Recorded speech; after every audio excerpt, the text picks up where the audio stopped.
It's the Pete Sousa Show. Sports, Pete.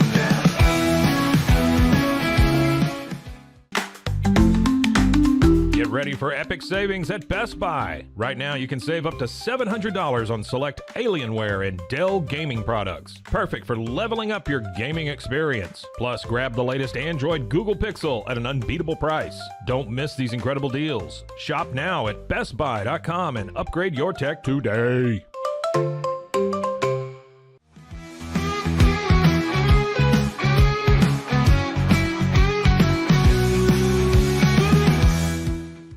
We definitely love our relationship and love Extraco. It's been an amazing experience. They made the PPP process easier. They were reaching out to me saying, what can I do to help you? That made a huge difference because my stress level, when we shut down, to afterwards was night and day. Our experience with Extraco has been phenomenal since the very beginning, so we love Extraco.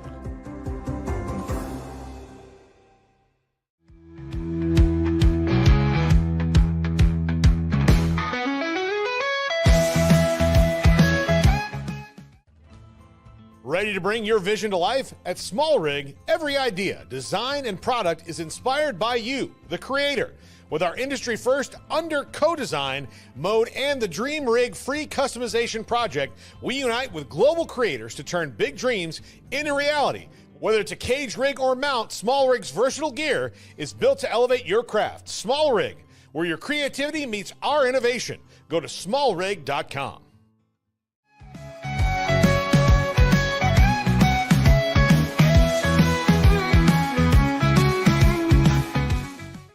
At Rolls Rolla, we don't just sell wallpaper, we create cohesive, cozy spaces. Our deep understanding of design means every pattern, color, and texture is carefully chosen to complement your home. Plus, we use advanced technology and water-based inks for vibrant, eco-friendly prints, ensuring a healthier environment. Visit rollsrolla.com to transform your space today. That's ROLLSROLLA.com today.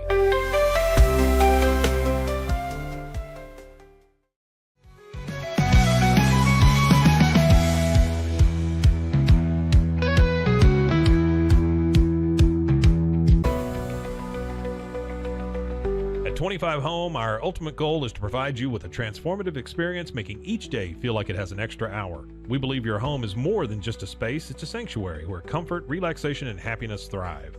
Discover the difference at 25 Home today. Shop now at 25home.com.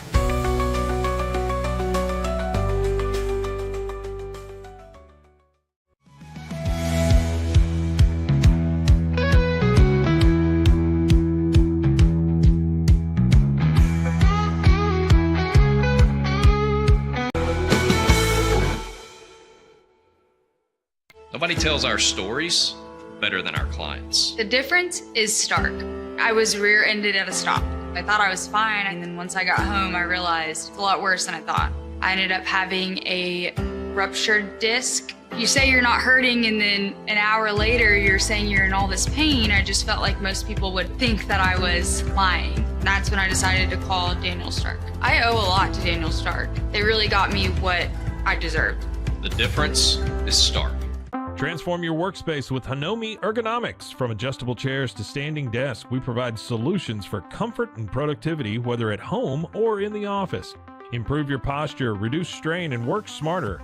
Visit us at hanomi.co today. That's HINOMI.co today.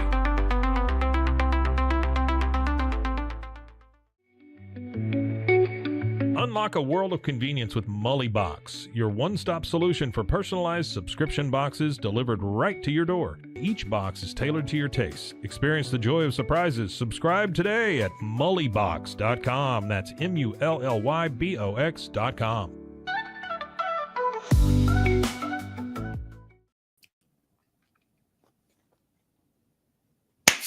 Here we are. Scotty, is this us? Give me a thumbs up. A thumbs up from Scotty Swingler back in the home office. It's the Pete Sousa Show. We are live here, presented by Slovacek's. Last day in Tempe. Had a hoops game last night, about to hit the road, get on a plane and come back to Texas. Cannot wait to get back to Texas. Been a nice trip out here. Again, we're presented by Slovacics. We'll get into the trip and some nuances of that. We're also going to get into Baylor's loss last night to Texas Tech. We're going to be joined by Cameron Stewart of Locked On Baylor fame. We're also going to get into the Baylor football schedule that was released yesterday.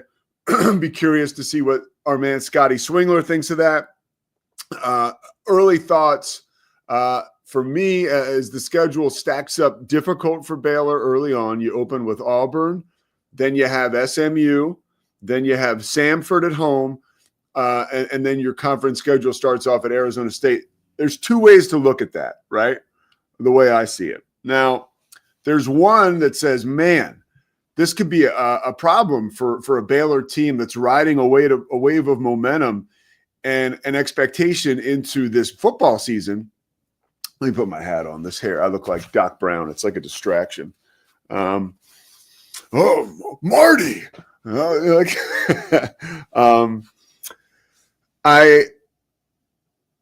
That's an opportunity to get ranked early and to stay ranked throughout the rest of the season. Now, Auburn only won 2 games last year. That's who Baylor opens the season with. The second game is right up the road, but it's against SMU, a college football playoff team. There it is. Thank you very much, Mr. Swingler, back in the home office. That's why he's the best. And that game against SMU,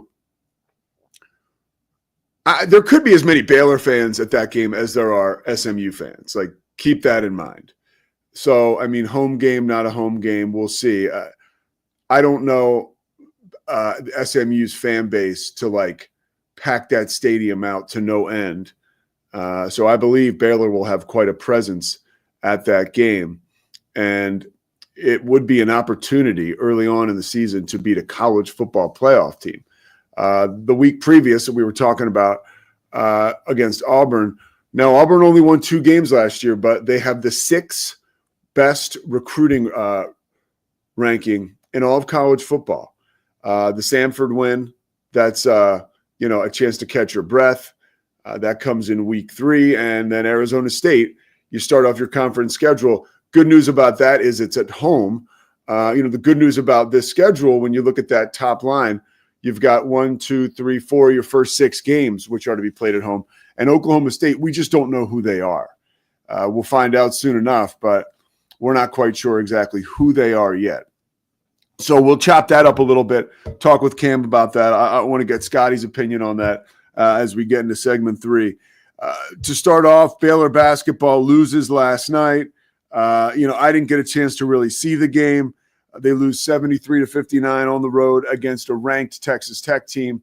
It was a situation where, I'm not even going to act like I know. I'm seeing these highlights for the first time. What the hell am I going to do here? Tell you. Scotty, did you watch the game last night?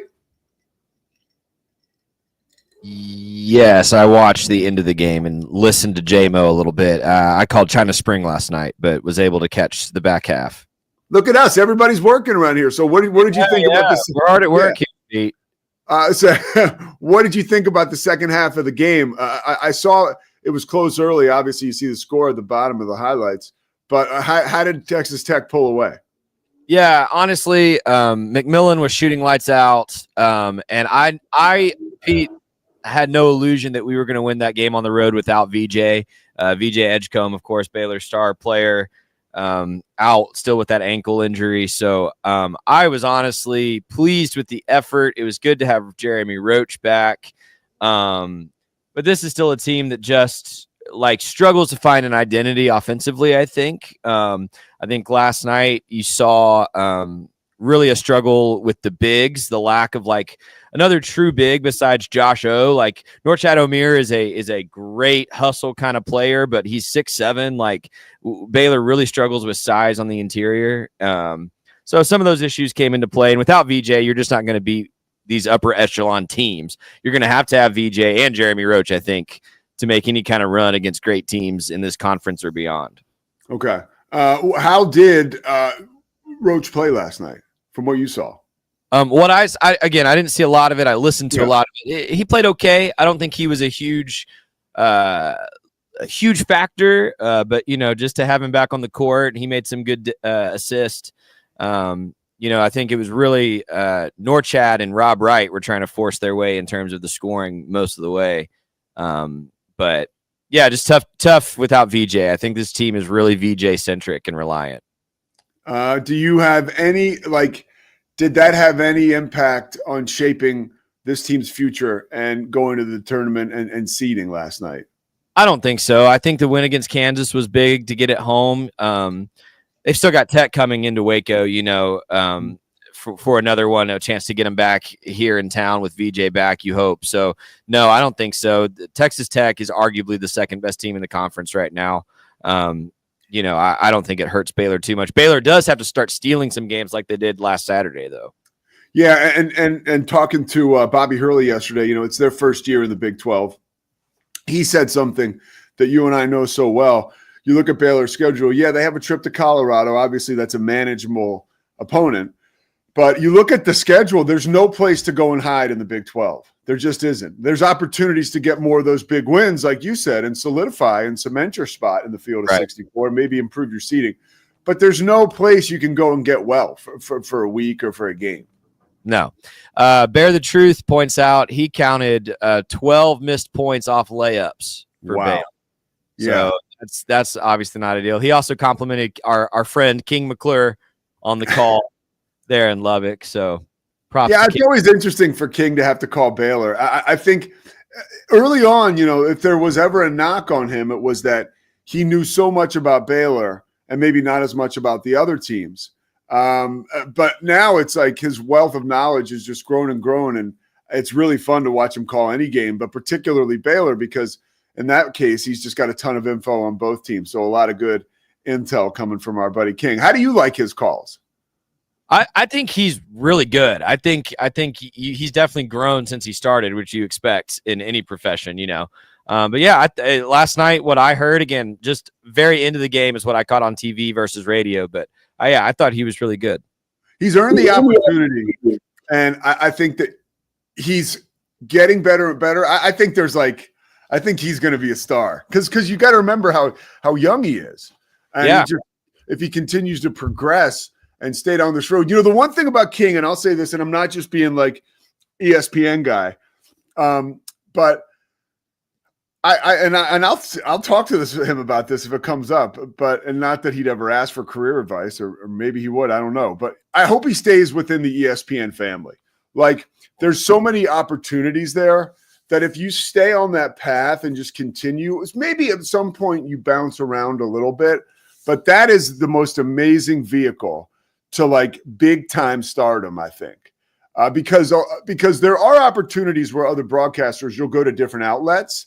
But more often than not, you don't experience the success and you don't have the platform you do at ESPN, right?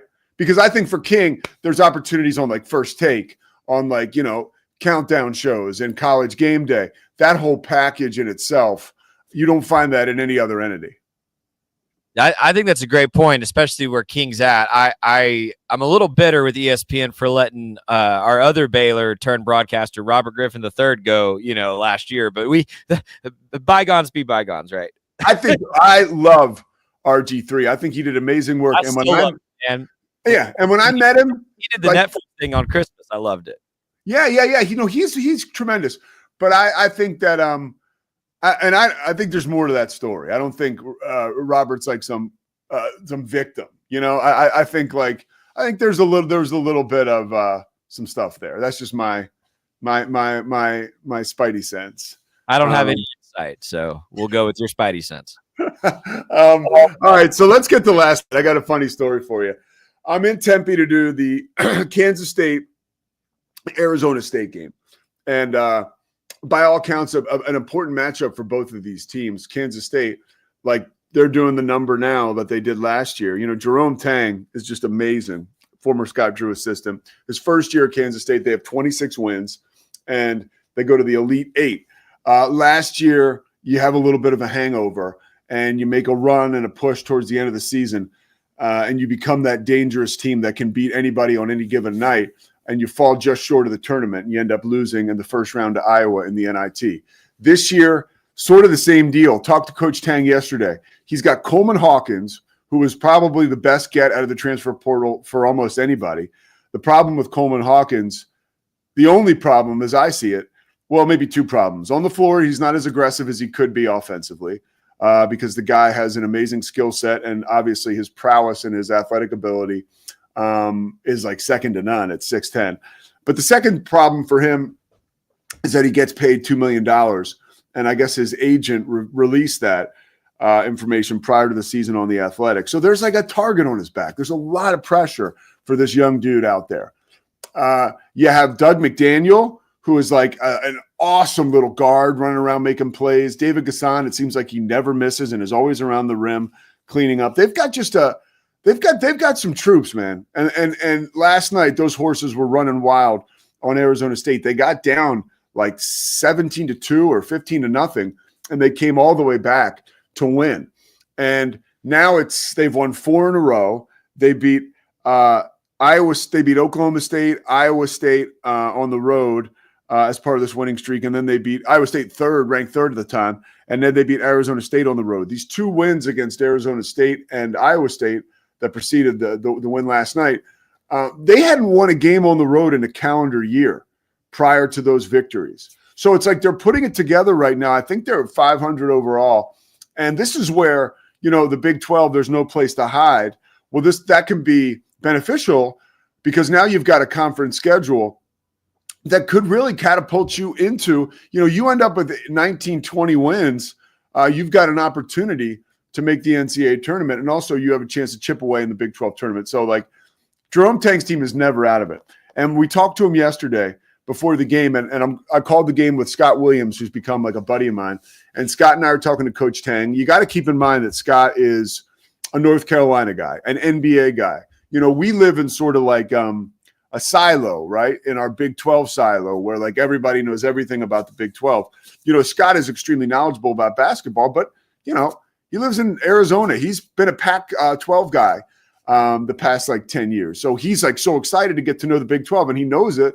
And he comes to talk to these coaches uber prepared, but he doesn't know the dynamic between Scott Drew and Jerome Tang. And he starts to talk to him a little bit about Jerome Tang's relationship with Scott Drew. And when Kansas State lost at home to Baylor, Scott Drew, as it's reported, and now I talked to Coach Tang, obviously very true, Scott Drew went into the Kansas State locker room and addressed Coach Tang's team. And, apparently it was emotional. And it was, I think the tears were shed. And so since that game, Kansas State now has won 4 straight. And a lot of people are talking about, the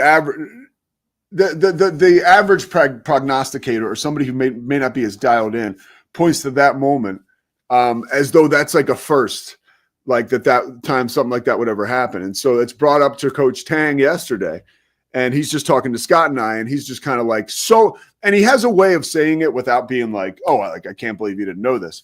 But he was just talking to Scott, and he was like, well, he's like, that's like, he's talking about Coach Drew. He's like, that's my brother.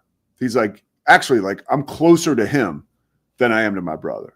He's like he was explaining his relationship and the depth of it to Scott Williams, and I could tell Scott was loving it. And the relationship between Scott Drew and Jerome Tang is like ridiculously close, and obviously the faith has a ton to do with that. You talk with Jerome Tang for a little bit, and it's almost like you're talking to more of a preacher than a basketball coach. And he is the type of coach and person that when you talk to him, you go away from that conversation feeling better about yourself, like enthusiastic, like there I am. I got to call the game later that night. And he kind of just really takes you into the moment, and he takes you into what's true. And so Scott asks, when Kansas State starts off shoot around, much like Baylor,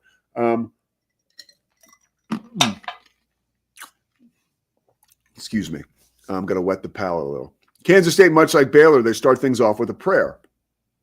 And I'm sitting at the scores table with Scott. Again, it's a closed shoot around, but we're allowed in. And Scott looks at me and goes, are they saying a prayer? And I was like, yeah, dude, they're saying, to me, it's normal. That's Baylor basketball. It's an extension of Jerome or of Coach Drew. And Scott's like, wow, that's cool. And so afterwards, Scott's like, this is Kansas State. This is not like Villanova or Gonzaga or some like school that is, or Baylor, right? That's like based on religion. It's a state school in Manhattan, Kansas.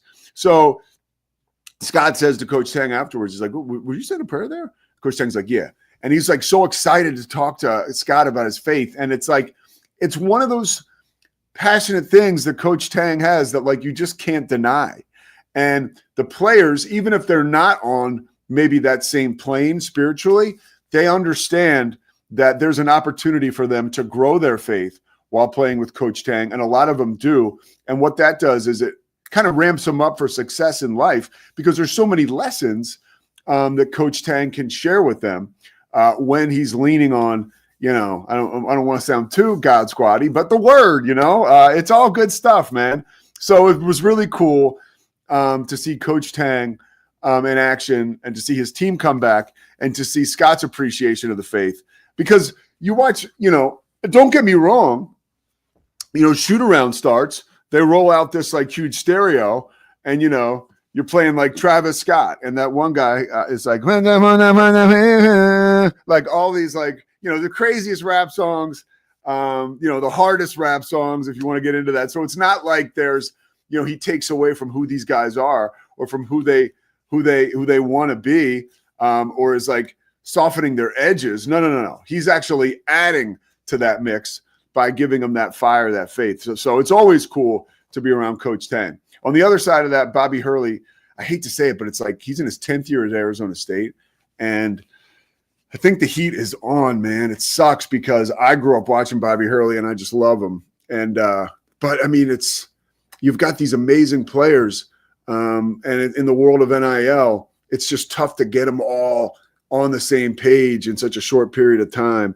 And, the pressure's building here out in Tempe. So I'm hoping that they can string together a series of wins and possibly make their way into March, because I think he is personality-wise, basketball history-wise, is a great addition to the Big 12. Now, as for last night's game, remember, we got Cam coming up in a little bit, but I got a story I want to share with you. So much like life itself, these games are with ESPN, but like stuff happens, man. It can be, I've done a game on the main ESPN where something goes wrong and you're just like, whatever. And then last night's game, it's an ESPN produced game, but it was on ESPN Plus. It doesn't mean like the broadcast quality would be any worse. It's actually still got like those big trucks that are, sent, whatever. So it's like an expensive production. And everything's perfect before the game. And, just so anybody that calls any level of sports anywhere, just know that like the gremlins are always around. The game starts, I can't hear anything. I can't hear the producer. I can't hear the guy, Scott, who's next to me. It's just nothing. And then they're like, the camera guy in front of me who's going to put us on camera is like, I'm just going to point. And when I point, you just go. So I don't know where we're going with the broadcast. And when you do these games, like there's a lot of traffic. Like we're going here, we're going there. We're going to talk about this. So I have no idea.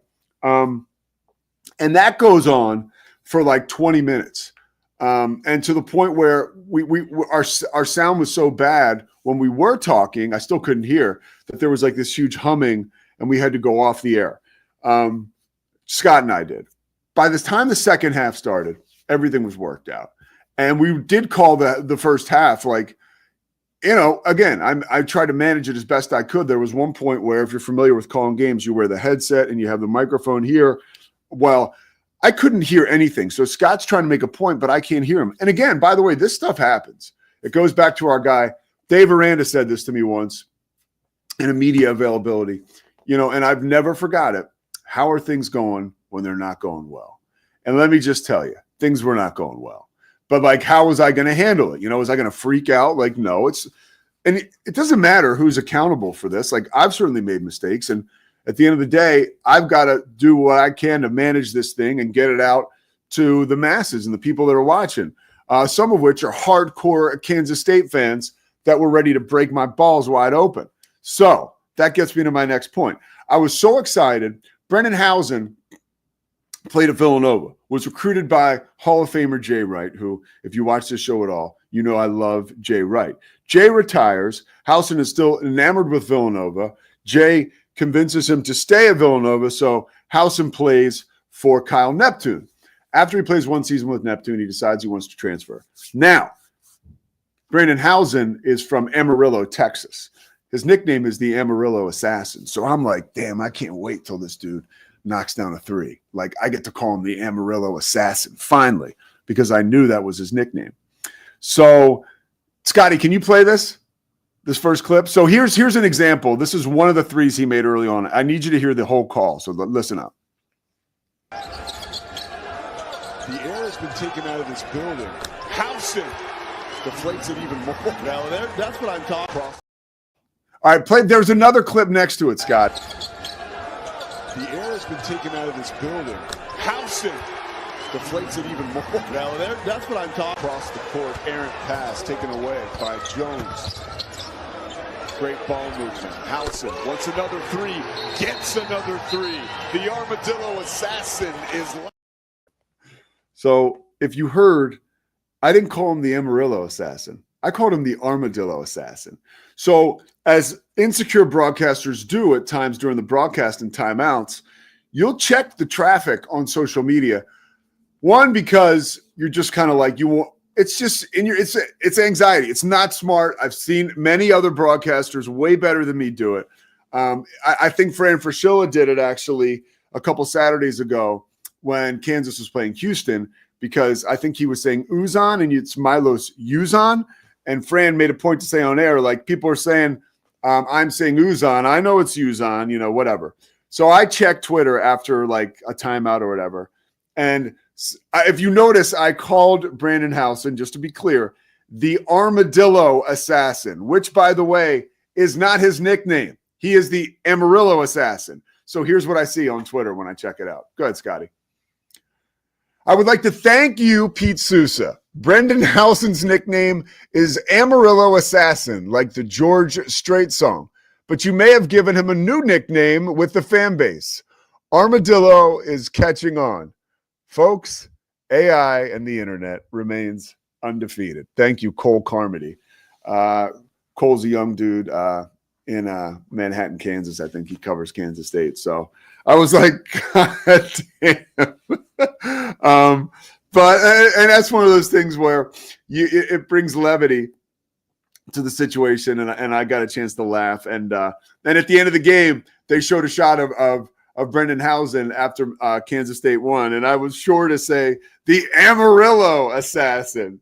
But the game came down to 2 free throws. This kid, Jaden Quaintance, who is like the most intriguing basketball prospect you'll find right now, 17 and a half years old. I mean, this is just a sociological experiment of what the young college basketball player is going through right now. He's 17 and a half, okay? 17 and a half. Just got his license. But the NIL deal and package that he made has him able to afford a Maybach, which is parked outside Arizona State's practice facility and arena when he's practicing, is like, by all accounts, the nicest young kid you'll ever meet. Like, super, just has a lot of depth, reads a ton of books. Not like, oh, he reads. Like, he reads a lot of books, right? Like, I read. This dude reads a ton of books. He's so articulate and so thoughtful, and he gets fouled with 2 seconds left. He has got 2 free throws with an opportunity to give his team the lead, and he misses both.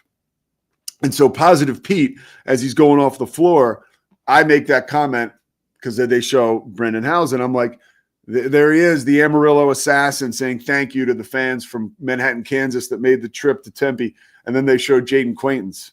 And I said, Jaden Quaintance, teachable moment. And then we went off the air, right? That was it. And, of course, Mosley, of the prick he is, sends me a text, teachable moment, LOL, giving me a shot because he thinks I'm too positive. But it was a lot of fun. It was an adventure.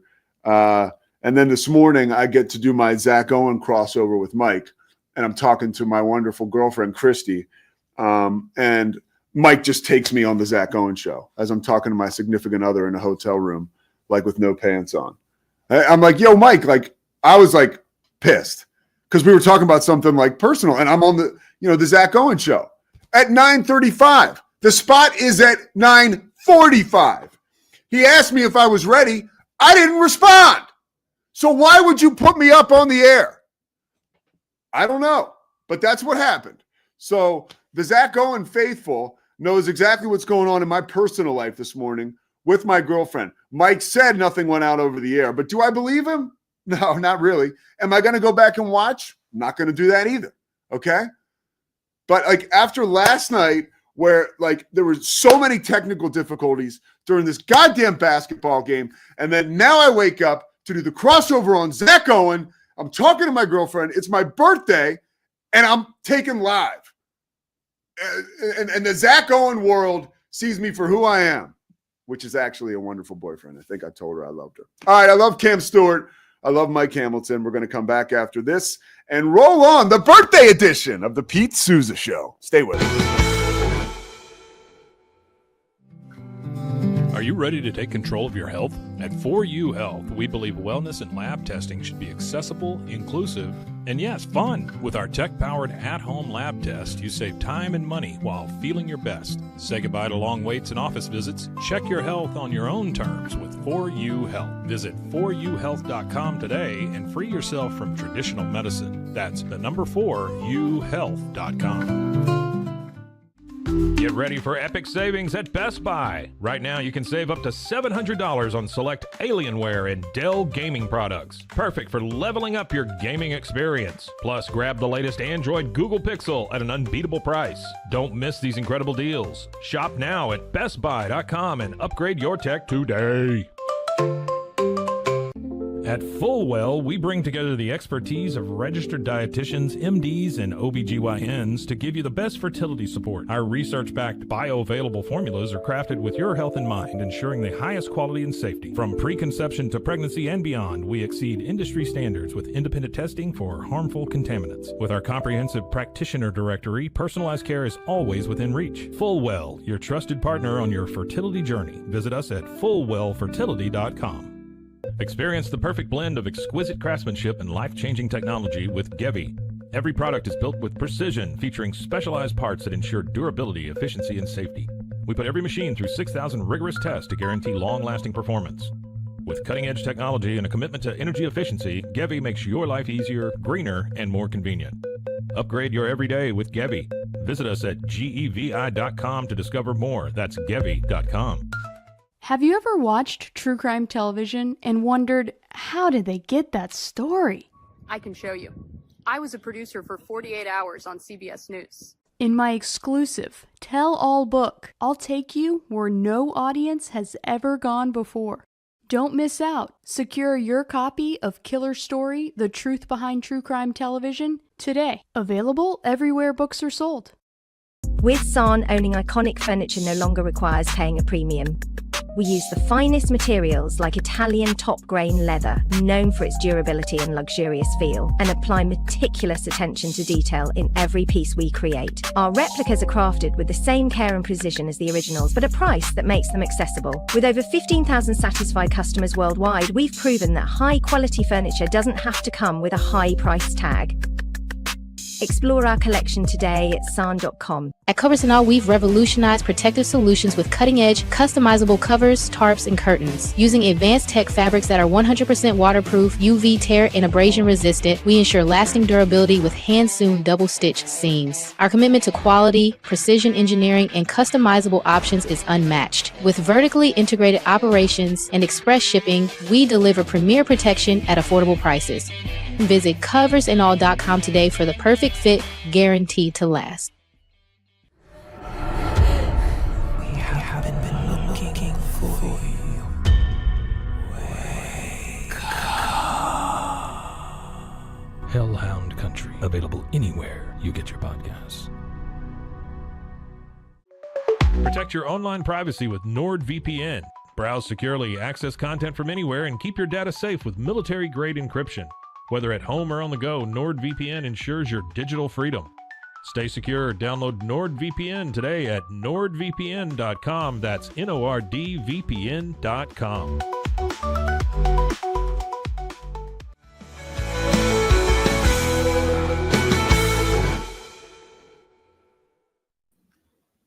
Hey, there he is.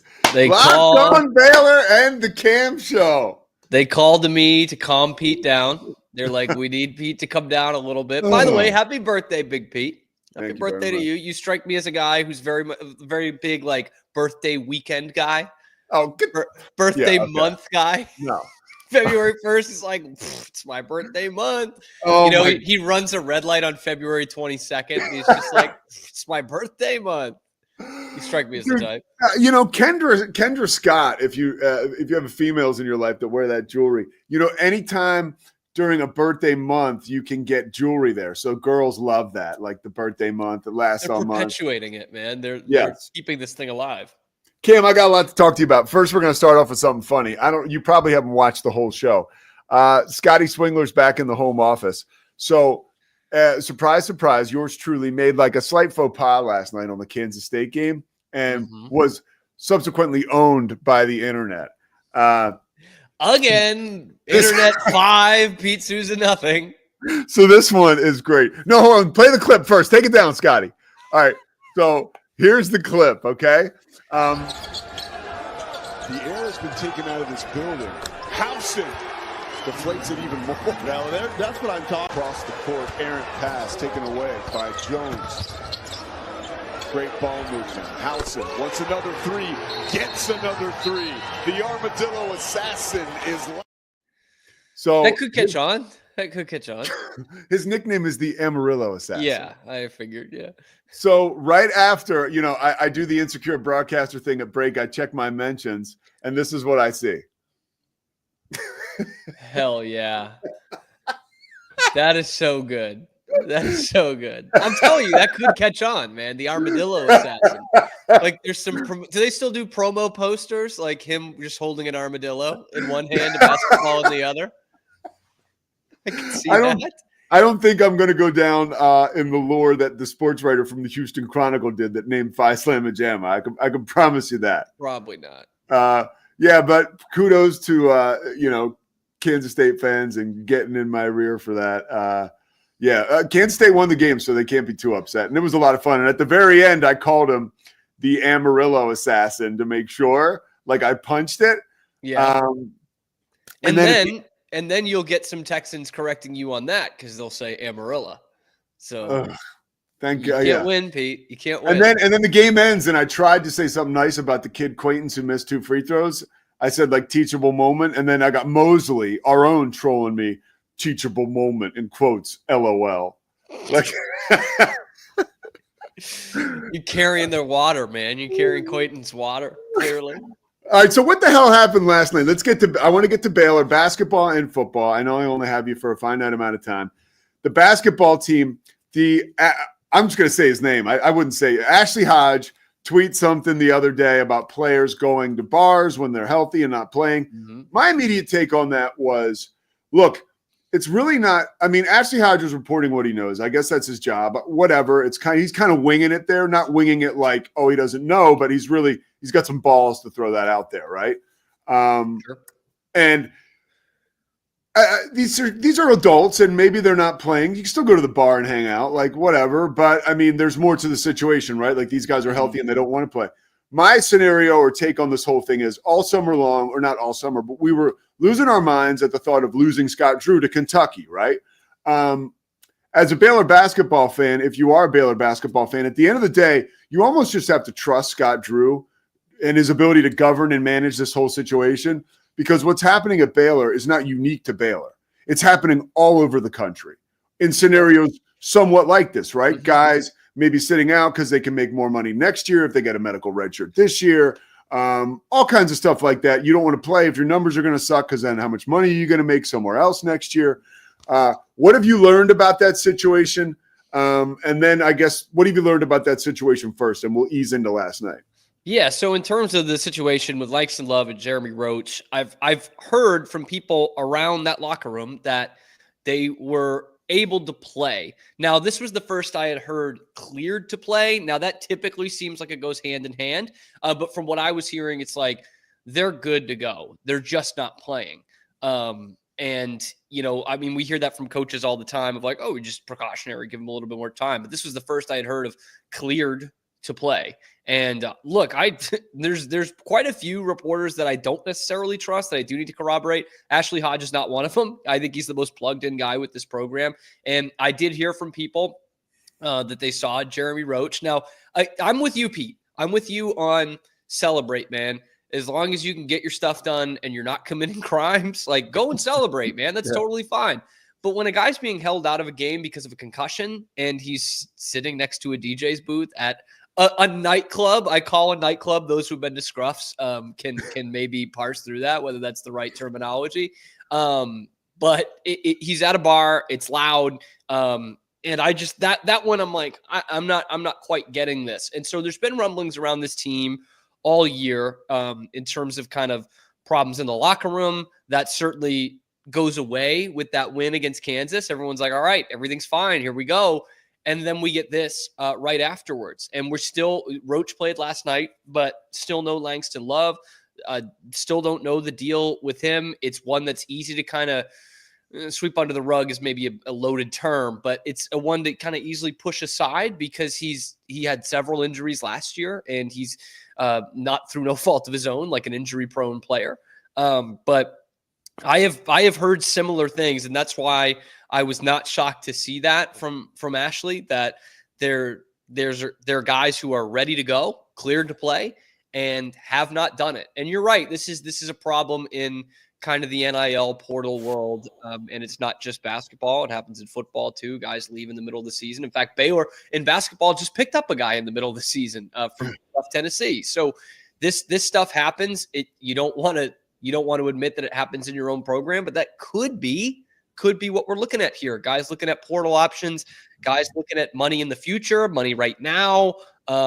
It's all part of the game now. Hey, I got a question for you as far as Langston Love is concerned. What is the reason why he would not play if he was healthy, as far as you know? Yeah, so that one is kind of tough. So with Roach, I was kind of throwing stuff at the wall there, seeing if medical redshirt could be a thing. And from what I read, you got to play in 30%. You had to play in less than 30% of the games, and he's past that threshold. Like 15 games, that's going to be 30 plus or more. But you never know with the NCAA these days, dude. With these medical red shirts, I mean, it's kind of up in the air. With Langston Love, the only things that I've heard would be his NIL deal and maybe not getting some of the things he was promised at this point in the season, and that's something that we see across all sports now. And it's kind of a, power to the players kind of thing. And again, with Love, he's had so many injuries in the past. There could be something that's nagging, and he might not be 100%. But from all I've heard, he's ready to go. Like medically, he's good to go out there, and he's not out there. So I've heard money thing. I've heard portal thing. Could he come back for another year? Yes, he could. Wow. Yeah. And are you hearing there's friction between him and the program, or is it him and the NIL? This may be more than you know, but now I'm just curious. Yeah, it's a little bit more than I know, to be fair. Okay.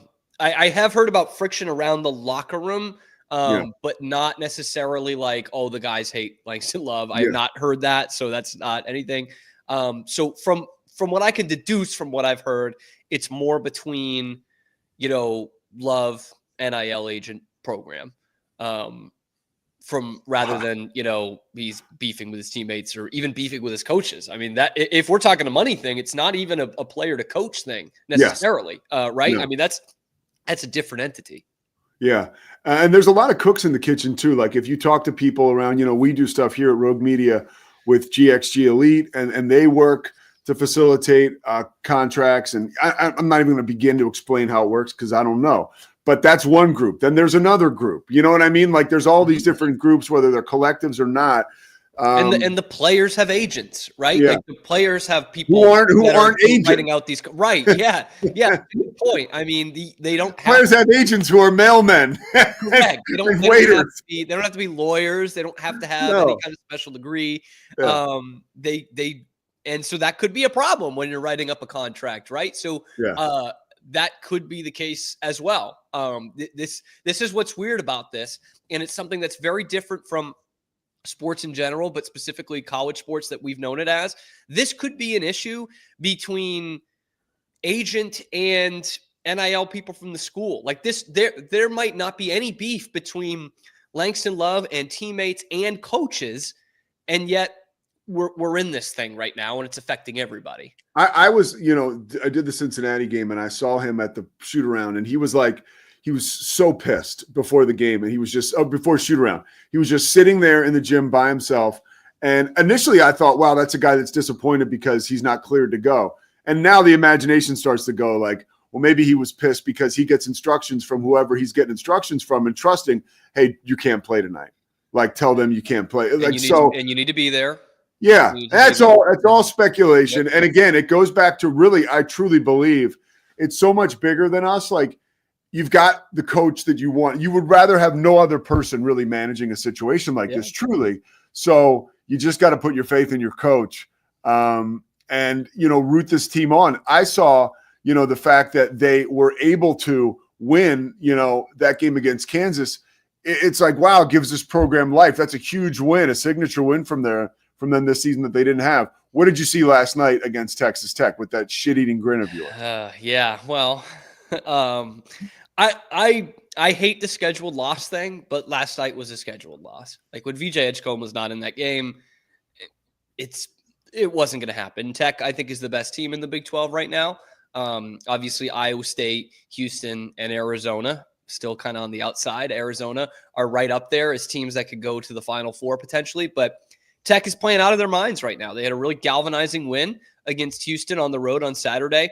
They can pack out their arena on Tuesday nights. And it's, you see that I kind of said this on my post game last night, but you turn on the game, VJ Edgecombe's not in the starting lineup. It's a full house in Lubbock. And you're thinking, we've got no chance, no chance in this game. And, I kind of see this as a shorthanded game, because VJ doesn't miss time, and that is a big loss for them. I think they were, in turn, were more shorthanded in this game than some of the games they were without Roach and Love, just because of what VJ brings you. But they got their ass kicked on the boards the first half, and they ended up tying in that category for the game, which is wild. There's no stat for missed layups, but my God, they were. Yeah, that's Bear the Truth's chimed in on the chat earlier. He said that they lost like 12, 14 points on missed layups. Had to have. They just smoked layups all game long. They shot 34% for the game.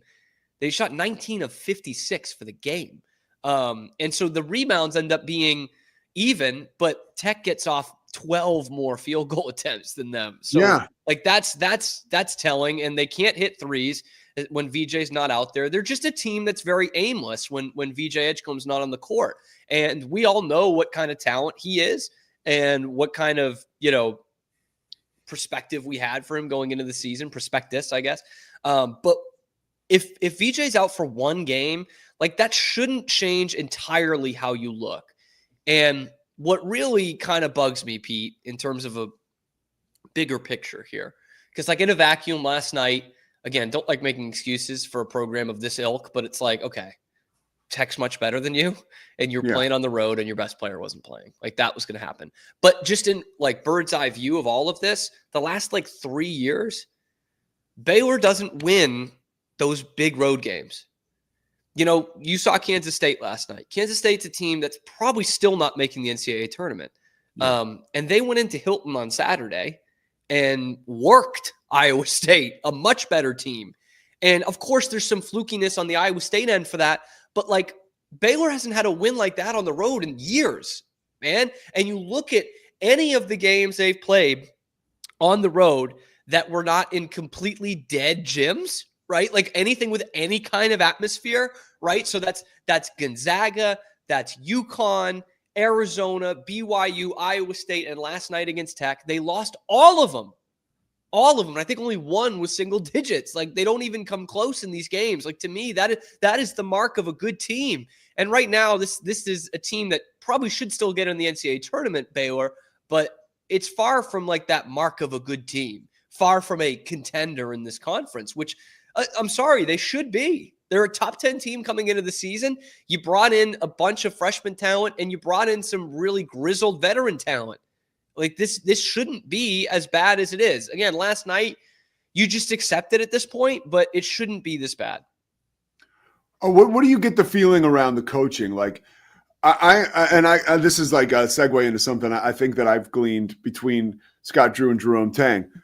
I feel like Coach Drew is doing most of the coaching now. Yes.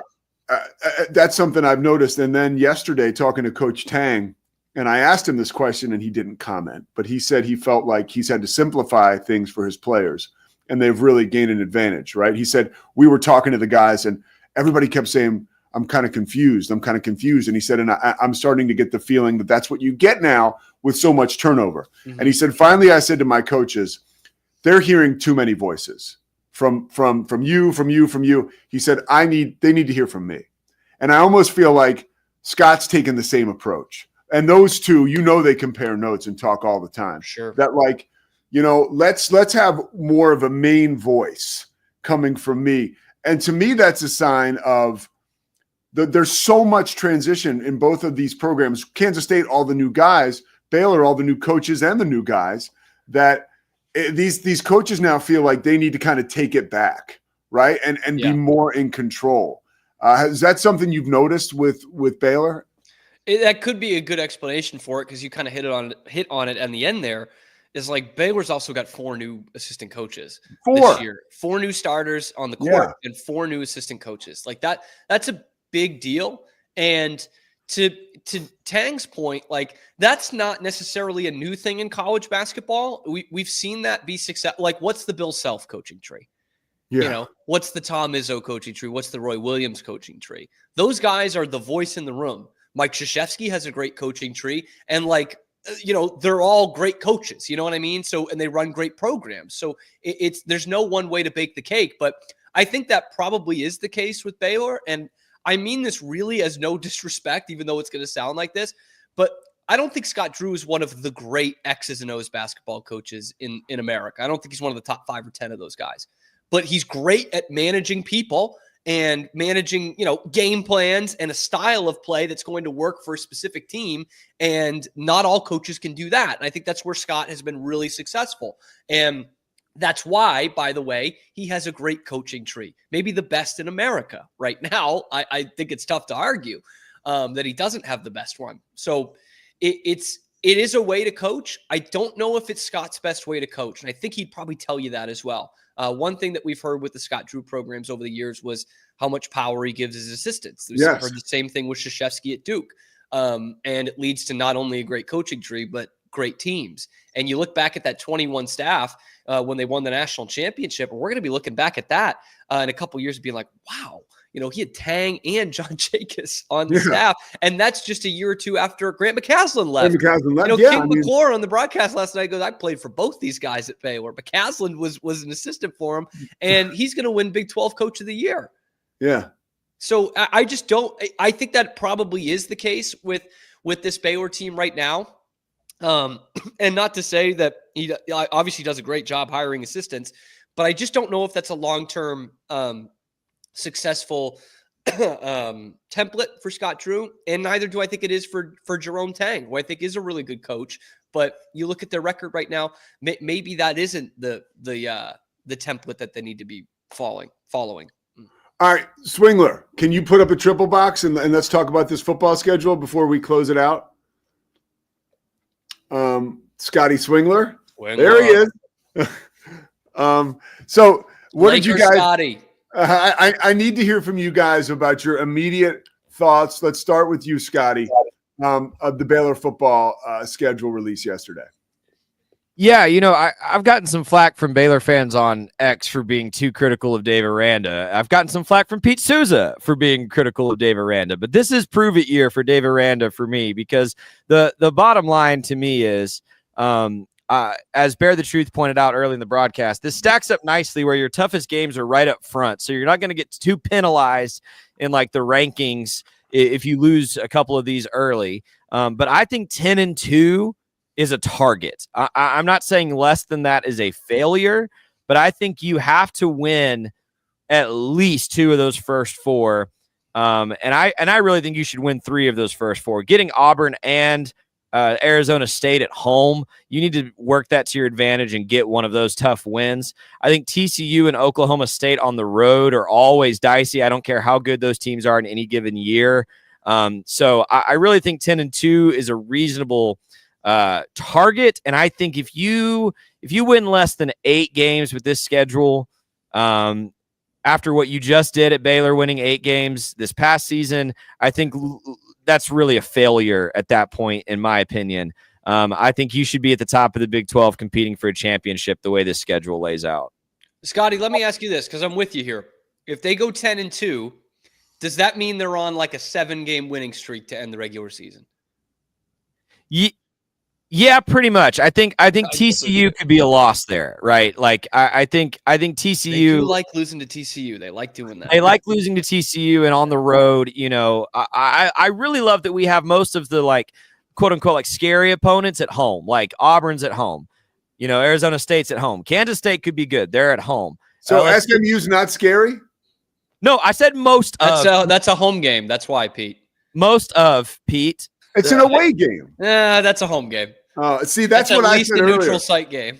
Pete, so, Scotty, what do you think about that? Because I know what Cam thinks about it, and I weighed in on it earlier today. I feel like it'll be almost 50-50 fan base wise. What do you think? You know, I'm not sure, because SMU just did have their best football season since the Pony Express. So, you know, I don't know. The city of Dallas is pretty fed up with their professional sports at this point. So who knows? Maybe Dallas rises up and becomes an SMU town, but there's going to be a good Baylor showing. And that is not a stadium. That is not a well-designed stadium that creates a crazy atmosphere to play in. Unlike like at Oklahoma State, that stadium is terrifying. I mean, it is designed to have the fans on top of you. SMU has no kind of advantage like that. Cam, what are your thoughts? I agree, Pete. I agree. Yeah, it's not a home field advantage. I mean, and honestly, I don't think Baylor's had much of a home field advantage the last couple of years, but to Scotty's point, that's got to turn this year. The great Baylor teams, they win at home. Like it seems so simplistic, but that's it. Like what were they 5-1 at home last year, right? Is that right? That sounds right. Yeah. They lost to BYU. That was it. Yeah. Yeah. So like you look at 2 years ago when we were all, you know, fat and happy about having 8 home games and they lost 7 of them, you know, so that literally will teeter on the difference for a program like Baylor between having a bad year and having a historically good year. In 21, they beat all those teams at home. They beat OU at home. They beat UT at home. They beat BYU at home in a non-con. Like that's a big part of this. And I agree with Scotty in terms of having those front loaded, that tough schedule. They have the toughest first month of anyone in America, by the way.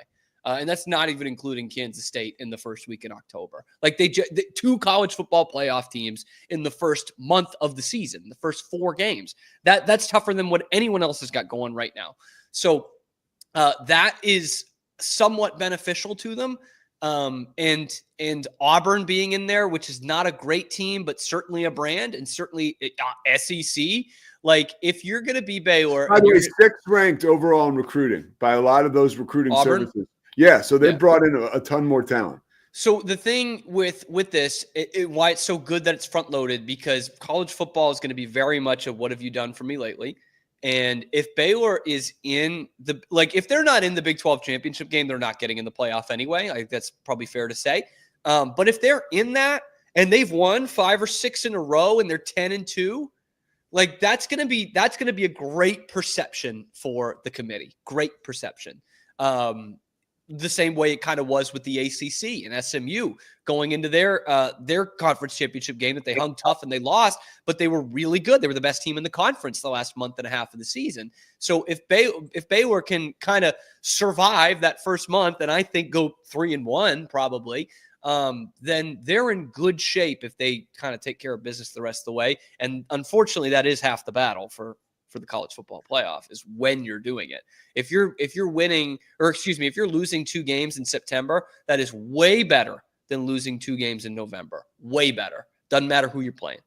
All right, 2 more questions, one for each of you. Scotty, when is the last time you can remember, because even talking to Cam, who's a miserable, the expectations are high. When's the last time you can remember expectations being this high? Is it 2022? When they opened the season, I think they were ranked 10th in the country, or do we go all the way back to Art Briles? 2022 is a big letdown. I think Baylor fans probably feel better about this returning talent even than 2022, especially at quarterback with Sawyer Robertson. So yeah, I might say 2015, I might say 2015, when Seth Russell and that team started 7-0 and had the best offense in America for 2 months. That was the last time I can remember this much. And again, I want to go back to one thing Cam said, because I disagree with one thing. I agree about the first month. It doesn't matter who the teams are. I think it does matter who the teams are. I think if your playoff scenario is we're 10-2 and we lost to, even if it's Auburn, we're 10-2 and we lost to Auburn and SMU. That's a great freaking playoff resume, you know. Sure, yeah, I should say it doesn't hurt you the other way. If it's we're like Notre Dame lost to Northern Illinois, it didn't hurt. We're 10-2 and we lost to Auburn, and then we blew it to Houston, like in the last game of the season. Like that's like, this is why I say this is a Dave Aranda prove it season. You cannot blow any of these games that you're going to be favored in. Like you gotta win. You gotta win the games on your schedule you're supposed to win. I don't know, man. I think the committee sees SEC win and they're just like pitching a tent, man. Like they're just like, hell yeah, man. You beat Auburn. Even if Auburn goes 5-7 again, they're going to love that. They're going to love that. I just think it helps you more than hurts you to have those at the beginning. Like I was excited to see Arizona State in September. Like part of me wants that in like November as like we can really hype up this game late in the season.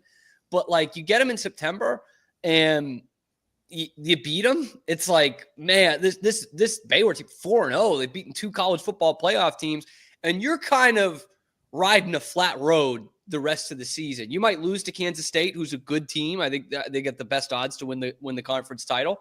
But like you go back to that and you say, Auburn, SMU, Arizona State, man, they looked. Remember when they looked really, really good, even if you don't kind of look good in the middle there. So I love having it front loaded. You know, part of me as the fan wants it in November just because of the hype that brings, but I don't mind it. Toughest and the numbers on Locked On Baylor. All right, Scotty, last thing. This is the thing about Baylor fans. Baylor fans get a lot of crap for being finicky, and I get it. And because I'm part of the fandom, I get it. Baylor fans deserve a lot of flack. But here's the thing about Baylor fans. If Baylor starts the season 4-0 and beats those 3 big teams, McLean will rock. Like, Wake show out. Baylor will show out. When Baylor is good, the fans are incredible. I mean, it has been that way since Art Briles. So Cam says 4-0, and I get chills. Like it could be electric. I agree, dude. At 4-0, like we're in. Like we're in for a special season, even if they lose 4 in a row at some point. Like just what the hype around that team is going to be, especially the style in which they're going to play. It's going to feel like the 2010s. The Cam Show is coming up. It starts about now. So there you have it. I got to brush my teeth. All right, Cam, brush your teeth. I'll talk to you later. Pete Sousa Show, people. I will see you tomorrow. Back in Waco in the studio. Special guest to break down the Super Bowl. Bear the truth. Appreciate you, brother. And yeah, the quarterback and running back rooms have not looked this good in a very long time. We'll see you tomorrow. It's the Pete Sousa Show. Sports. We definitely love our relationship and love Extraco. It's been an amazing experience. They made the PPP process easier. They were reaching out to me saying, what can I do to help you?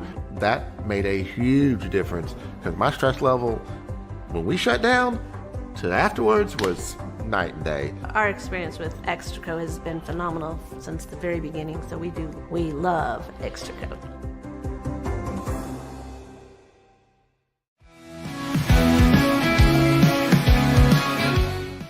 Nobody tells our stories better than our clients. The difference is stark.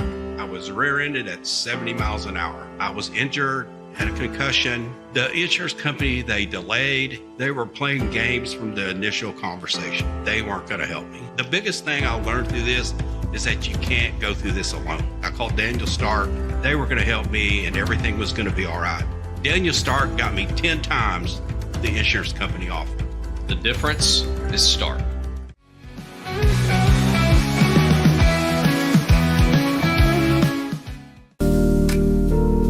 Experience the future of secure private cloud storage with Internex. Protect your files with end-to-end encryption, ensuring your data stays private and accessible only to you. Enjoy seamless, fast storage without compromising security. Visit Internext.com today and take control of your digital life. That's INTERNXT.com today.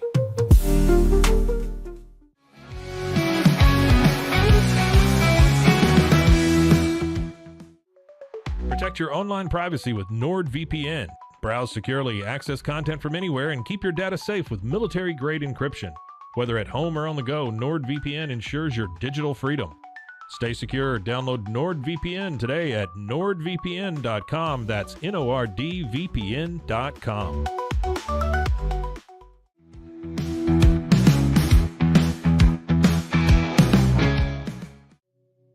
Farmhounds offers natural treats and chews made with quality products that support family farms, regenerative agriculture, and humane farming practices. Give your dog the best with wholesome, organic ingredients that promote health and happiness. Shop now at farmhounds.com.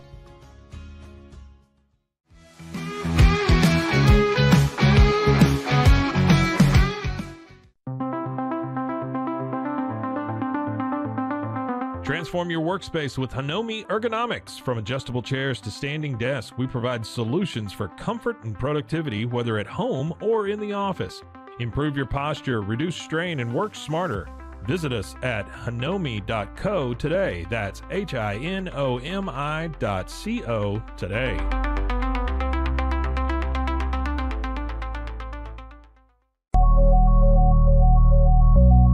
At Acasis, innovation drives us. Since 2008, we've been creating cutting-edge technology products that make your life easier. With a focus on performance, design, and customer service, we're here to help you work smarter, not harder. Join us on our journey to simplify your world. Visit acasis.com today. That's ACASIS.com today.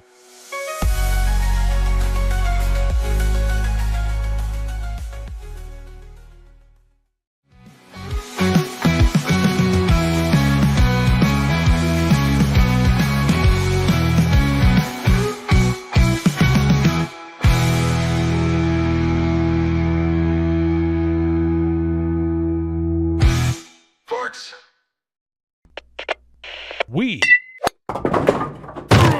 are Rogue Media Sports.